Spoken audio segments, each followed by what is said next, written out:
আমাদের পরিবারগুলো হলো একটা প্রাথমিক বিশ্ববিদ্যালয়। কারণ ছেলেমেয়েরা পরিবার থেকে একটা শিক্ষা নেবে। আমরা পরিবারকে যদি এইভাবে গড়ে তুলতে না পারি, তাহলে ছেলে মেয়েকে মানুষ করা কষ্টকর। অতএব আমাদের বাচ্চারা পরিবার থেকে শিক্ষা নেবে। পরিবার হলো প্রাথমিক বিশ্ববিদ্যালয়।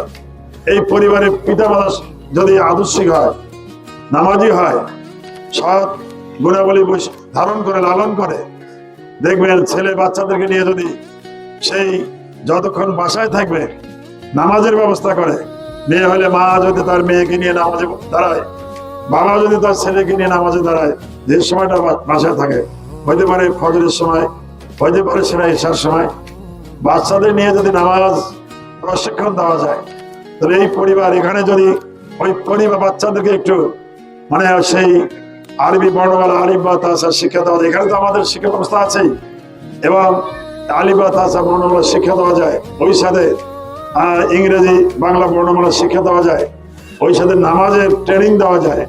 তাহলে ওই বাচ্চারা পিতা মাতাকে অনুসরণ করে, ফলো করে।